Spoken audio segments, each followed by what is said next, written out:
Welcome to MTG Friends, I'm Ryan. Alright, by subscriber request, we're doing Sisay Weatherlight Captain. We took a vote and multiple subscribers said, hey, I want to see a deck tech on Sisay. I think that would be fun. I think that would be awesome. Well, we listened to you and we're going to do it now. So Sisay Weatherlight Captain, we're going to go over the different packages that we have in this build. We have this build and actually might even do a follow-up of another God Tribal build I put together. I just thought this one was a little more fun, a little more streamlined. It's on the fringe of being a C EDH, a competitive EDH deck, but it's somewhere in between, where it's somewhere in between of C EDH and competitive casual, whatever that means. Now, as usual, if you're new to the channel, please consider hitting the subscribe button, the like button, and hit the alerts if you don't want to miss any of our content. Moving in to Sisay Weatherlight Captain and the 99 cards that support it. All right, we are doing a build that is almost entirely white-green, but we have a lot of mana fixing so that we can lever the mechanics of Sisay and a couple other cards in here that synergize with Sisay very, very well. All right, so let's jump into the packages. We got control, and there's a lot of it in this one. We got draw, the land package, of course, some removal, not a ton, but some, a good amount of protection, good amount of ramp, a lot of ramp, which is kind of why it edges towards CEDH. And then we got a multitude of combo pieces in here that once they fire off, they are insta-win conditions unless they get disrupted by some form or fashion. And then, of course, we have the alt budgetary considerations in the maybe board. And as usual, the land package, which I will also mention a little bit later, is the easiest thing to swap out cards and to lower the cost of this deck. You know, there's no reason you have to be running the original dual lands and all the fetch lands that we have in here. That can easily be swapped out, and I will mention those as we hit that package. All right, so Sisay Weatherlight Captain, Captain my Captain. I pulled that right out of which movie? Which movie? Dead Poets Society. And of course, if you ever have the desire to put in comments, by all means, please do so. Or if you thought there was a card that might synergize very well, this is of course not an end-all be-all build. We love to hear your guys' feedback and your thoughts. Please, please comment. We will answer your statements and or questions. All right, so let's start with the control package. Aven Mindcensor is a 3-drop 2/1 bird wizard that is super awesome janky. It's got flash, which means that you can really disrupt your opponents when they're trying to tutor for something. It is if an opponent would search a library, that player searches the top 4 cards of that library instead. A very great consideration for most white builds, and this one is no exception. Next up is Collector Ouphe, or is it Ouphe? It's one of those. It's a 2-drop 2/2, another hate piece for your opponent's board. Activated abilities of artifacts can't be activated. And we're not running many artifacts that need that abilities to be triggered. So that's why we have this in here. It is super great for shutting down the mechanics and the play of your opponent. Containment Priest, another hardcore control piece in white. It's a 2-drop flasher human cleric. If a non-token creature would enter the battlefield and it wasn't cast, exile it instead. Now, this is fabulous. Now, we need to be cognizant. There are a couple other combo pieces in here that we can't fire off if Containment Priest is on the battlefield. So this is a situational card depending on what your opponents are doing. Dosan the Falling Leaf. It's a 3-drop, and it is players can play spells only during their own turns. Lovely, lovely. Shuts down blue in such a wonderful way. Drannith Magistrate, this one is just a full-on hardcore hate piece for your opponents. Your opponents can't cast spells from anywhere other than their hands.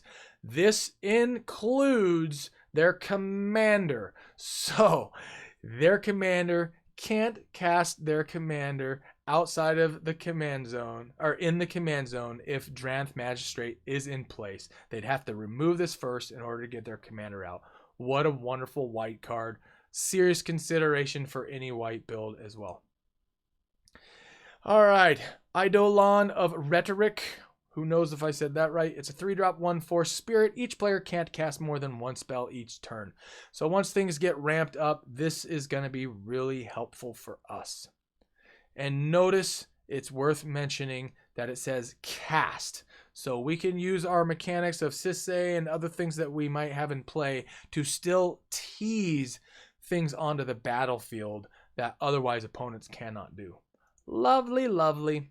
All right, Ethersworn Canonist, 2-drop, human cleric. Each player who casts a non-artifact spell this turn can't cast additional non-artifact spells. Again, using that cast spell is very, very awesome for us.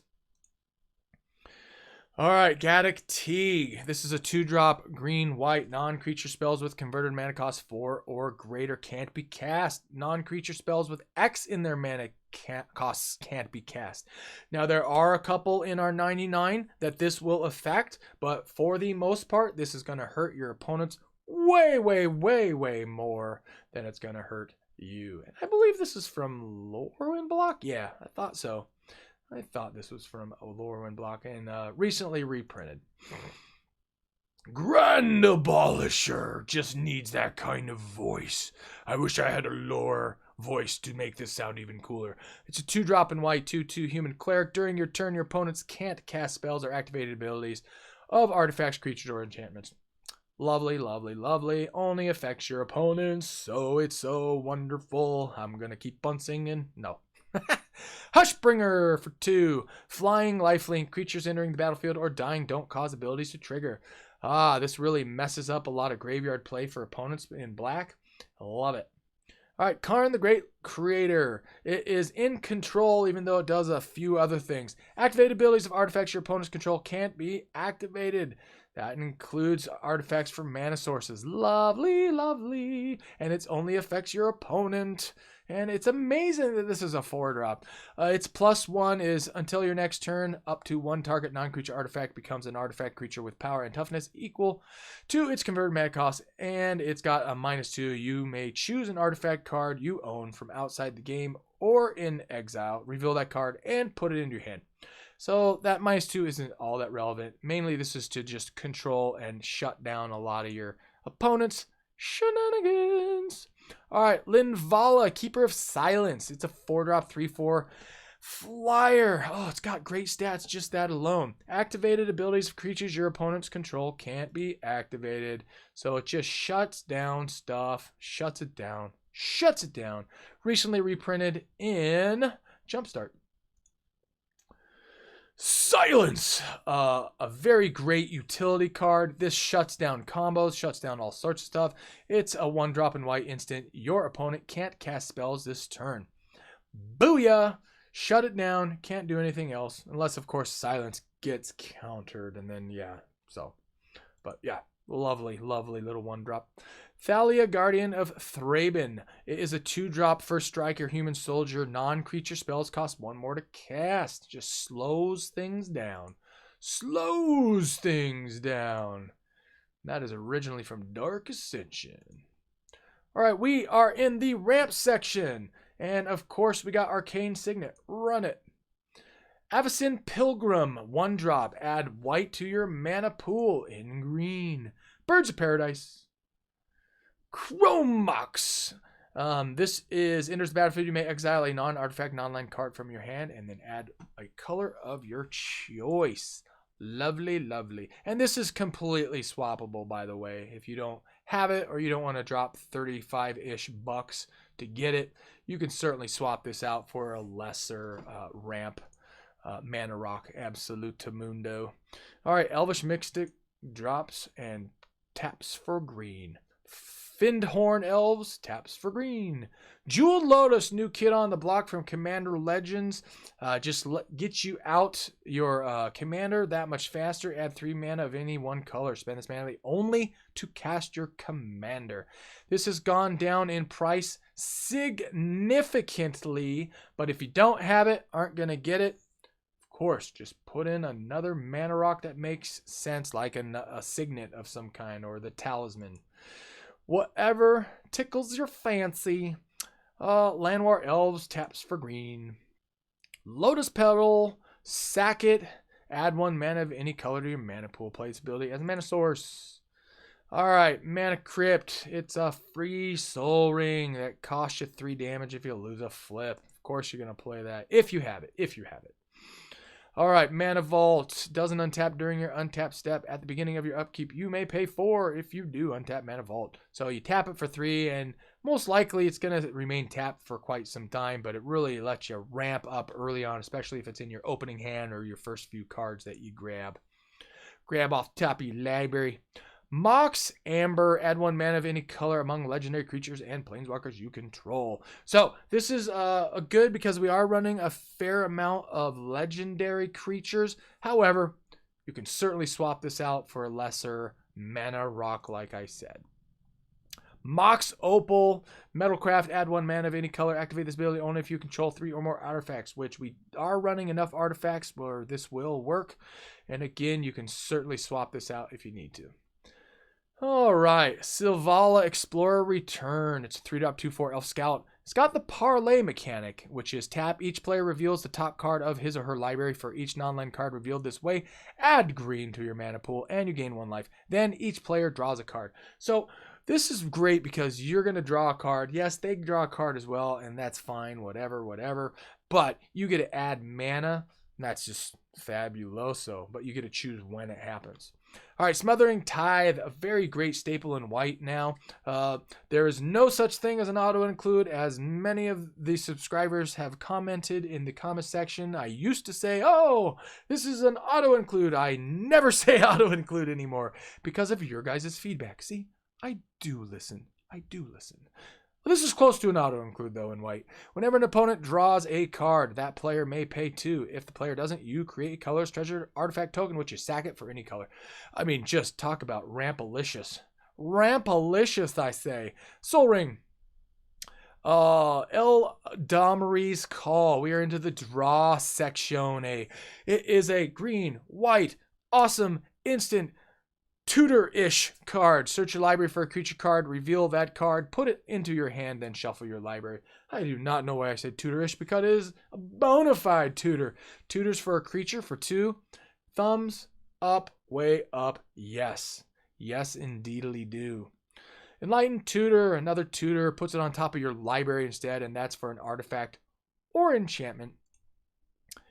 All right, Eternal Witness, and I must mention before I move on, the tutors we have in this package are in green and in white. Like I was saying, this is almost entirely green-white based without black tutors, etc., etc., etc. It was just a judgment call I had to have a lot of synergy for Sisay. So, yeah, moving on. Eternal Witness. It's a 3-drop. When Eternal Witness enters the battlefield, you may return target card from your graveyard to your hand. Well, yes. Let's get stuff back out of there. Finale of Devastation. It is X, green. And like I was saying, there is Teague that this would be affected by Teague because of the X in there. So you just got to be careful when you play certain cards. There aren't a ton of them, but this is one of them. Search your library and or graveyard for a creature card with converted mana cost X or less and put it onto the battlefield. If you search your library this way, shuffle it. If X is 10 or more, creatures you control get +X/+X and gain haste until end of turn. Woo-wee! That is a very powerful end game card. Green Sun Zenith, similar but different. X, green, sorcery. Search your library for a green creature card with converted mana cost X or less. Put it on the battlefield, then shuffle your library. Shuffle green Sun Zenith into its owner's hand. All right, Idyllic Tutor. Search your library for an enchantment card, reveal it, put it into your hand, then shuffle your library. So, costs a little bit more than the other tutor, but goes right into your hand instead of the top of your library. So, Still good. Great tutor. All right, Occam Adversary. This is super crazy because it's so powerful, especially if you run into anybody that has green as an opponent, because then it becomes less to cast. It's a 4-drop 2/3, but costs 2 less to cast if an opponent controls a green permanent. And that is very likely going to happen if you're playing against the normal 3 other opponents. And then on top of that, it's got Death Touch. And if it does damage to a player, you draw a card. Very well-rounded, uncommon card from Throne of Eldraine. Recruiter of the Guard. 3-drop. When Recruiter of the Guard enters the battlefield, you may search your library for a creature card with toughness 2 or less. Reveal it, put it into your hand, then shuffle your library. So we have a lot of creatures that are 2 or less, that are utility cards, that this is going to be very beneficial for you to run.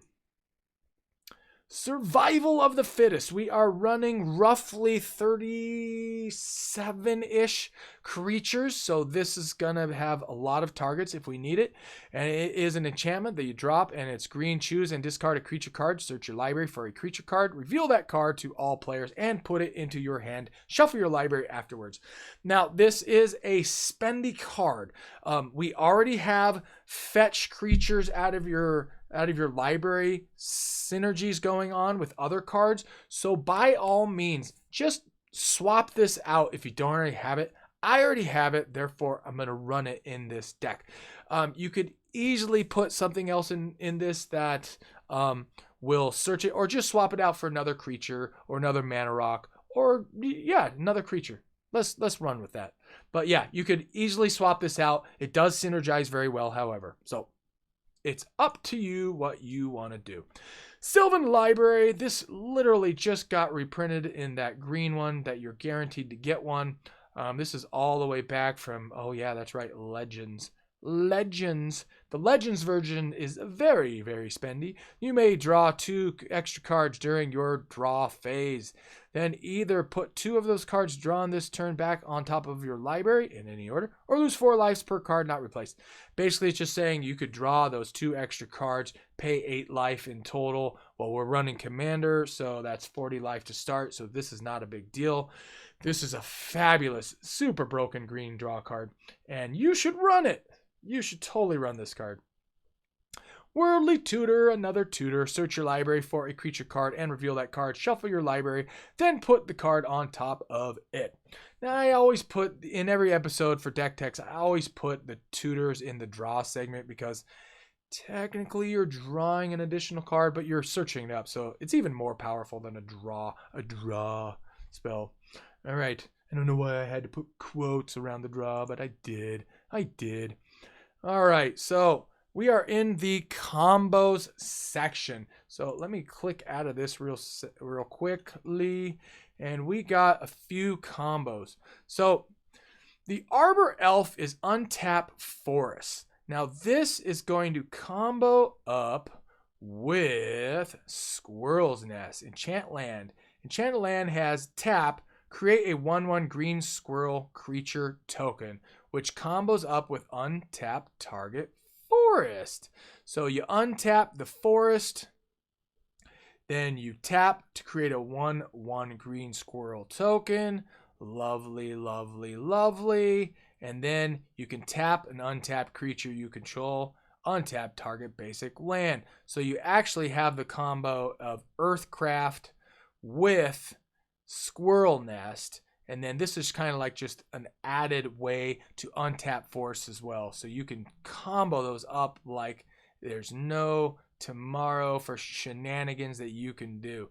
All right. So the next one is add green. Put a -1/-1 counter on Devoted Druid. Untap Devoted Druid. So this is for infinite mana, and that gets comboed up with Vizier of Remedies. If 1 or more -1/-1 counters would be put on a creature you control, that many -1/-1 counters -1 are put on it instead. So this is a fairly well-known combo, but it is still powerful nonetheless and gets you infinite mana.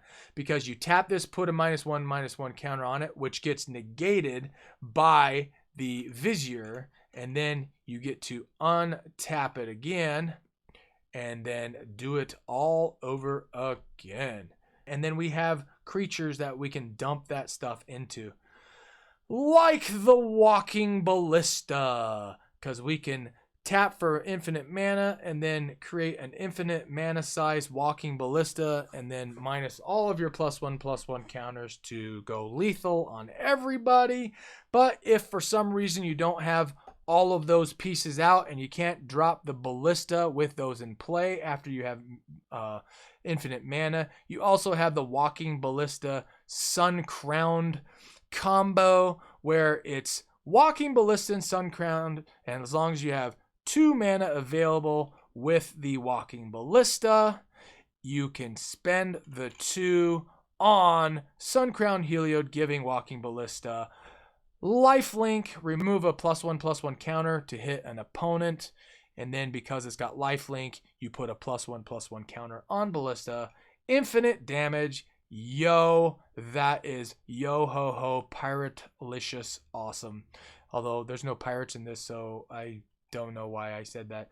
All right, another combo piece is the Jegantha the Wellspring, because you can tap it for all the colors in the color wheel. This mana can't be spent to pay generic mana cost. You can do that for Sisay and then go grab a legendary creature depending on how many +1/+1 counters it's got.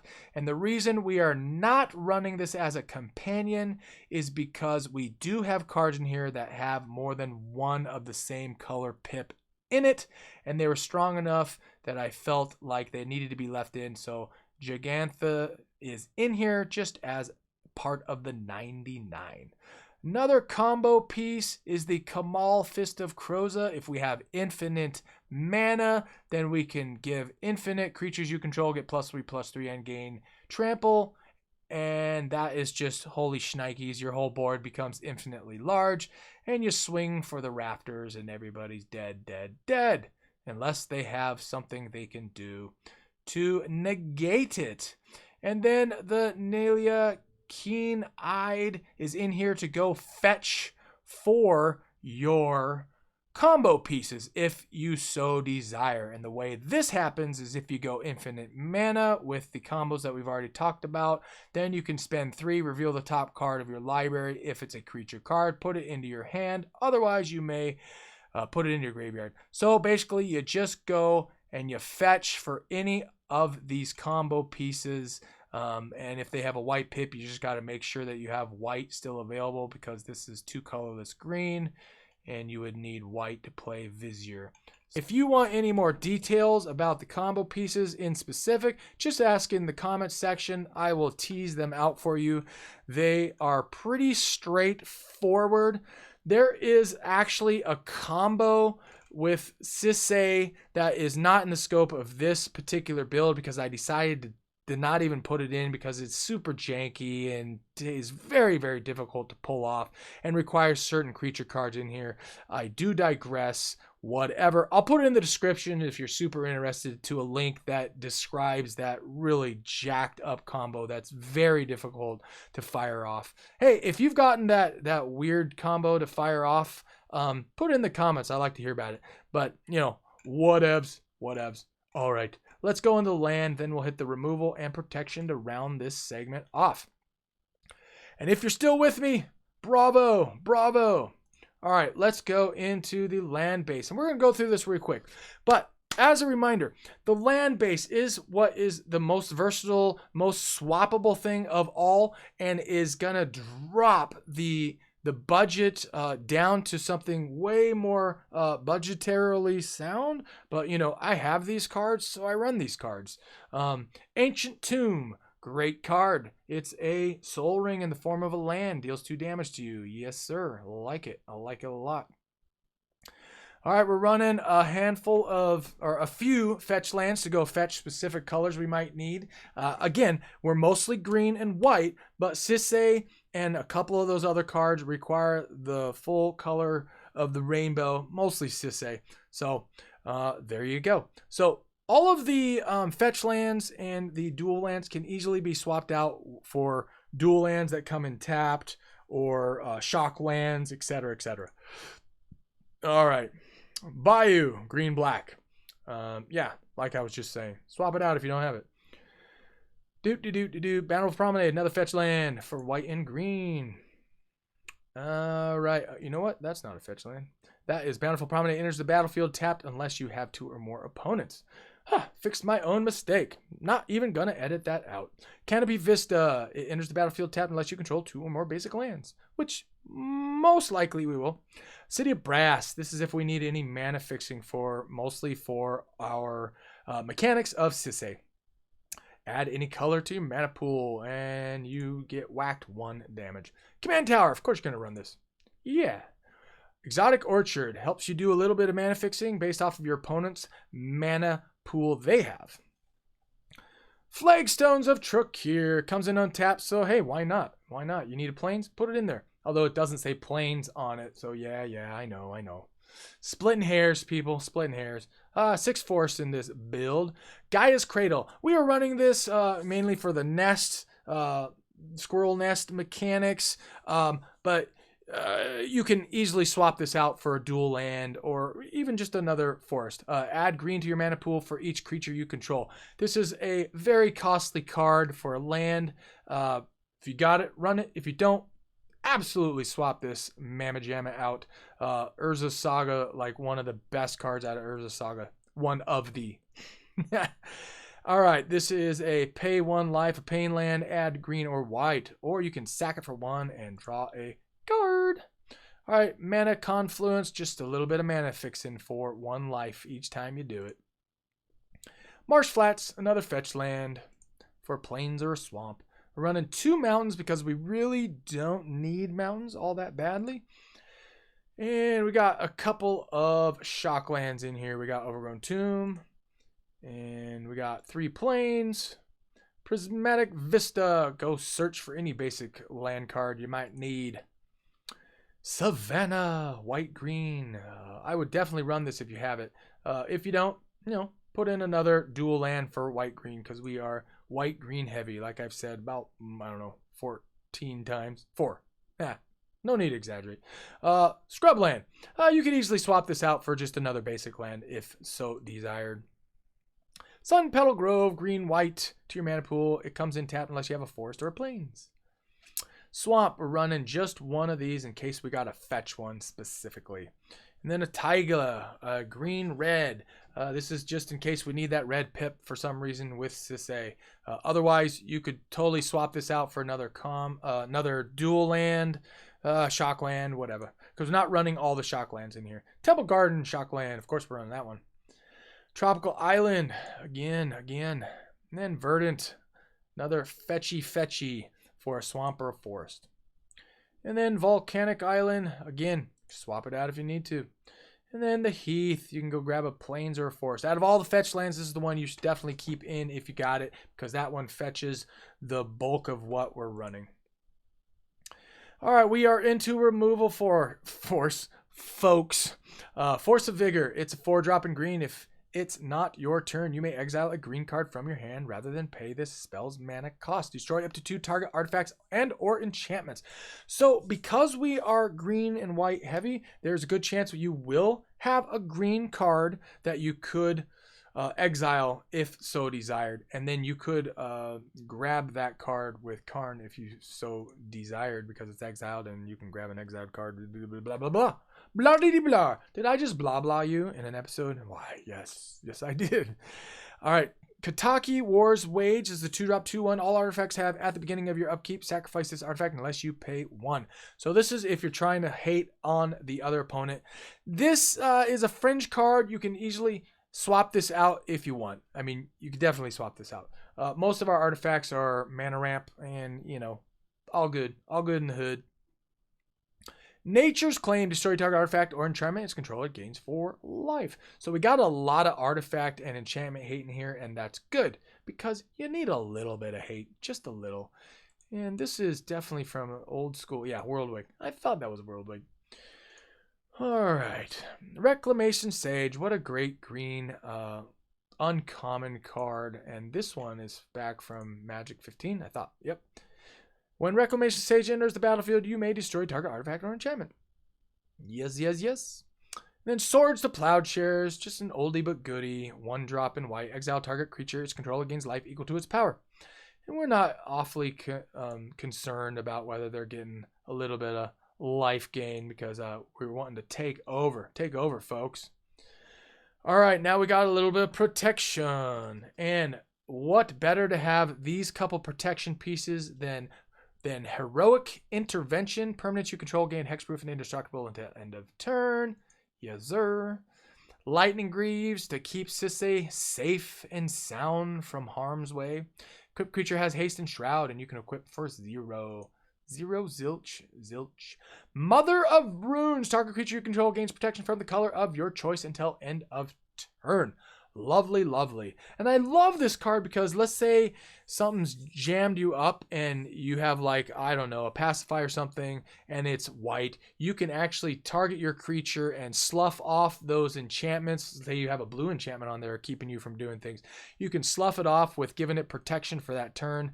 And because it has protection from that color, it just sloughs off your creature and hey, you're off to the races. I love that. Plus, if somebody targets one of your creatures and you have this in play, you can give it protection from that. Makes them have to work real hard to get around Mother of Runes. Safi, Eric's Daughter. It's a 2-drop in green-white. Sacrifice Safi, Eric's Daughter. When target creature is put into your graveyard from play this turn, return that card to play. Good vittles right there. Another nice protection piece. All right. I do not like the Secret Lair version of this for some reason. I like the original version. That one. I really like this one. All right, Teferi's Protection, the greatest protection of all mankind. It is a 3-drop instant. Until your next turn, your life total can't change, and you have protection from everything. All permanents you control phase out. Just means none of your permanents exist until they come back. And while they are phased out, they're treated as though they don't exist. Just like I said, they phase in before you're untap during your untap step. Then you got to exile Teferi's Protection. Whew, love me some Teferi's Protection. All right, Veil of Summer. Such a fantastic. Oh, got to protect that, and I only have 1 green pip up. Draw a card if an opponent has cast a blue or black spell this turn. Spells you control can't be countered this turn. You and permanents you control gain hexproof from blue and from black until end of turn. And if you're playing against 3 other people, there's going to be somebody playing black and or blue or both. It's going to happen. I tell you what. And if you ever end up in a game where it's like everybody's in green or something, you need to put something in the comments and tell me about that. I want to hear all about that. That's some craziness right there. All right, and that brings us full circle to Sisay Weatherlight Captain. All right, thanks for tuning in. Thanks for sticking around. This is a really fun deck. I've play tested this a bunch, played it a little bit. It does have some real good synergies. Those alt combo wins are really funny when they fire off and they work really efficiently. You got enough ramp in here where you can really keep up, if not exceed, all of the other board. And it's just got a lot of versatility and a lot of wiggle room to do some fun things. And then if you can keep Sisay in play for a handful of turns and start getting her to fire off, you just start putting more and more pieces onto the battlefield. It's a great commander to play with. All right, enjoy. And again, put something in the comments and check out our other episodes. Thanks for tuning in. Check you later.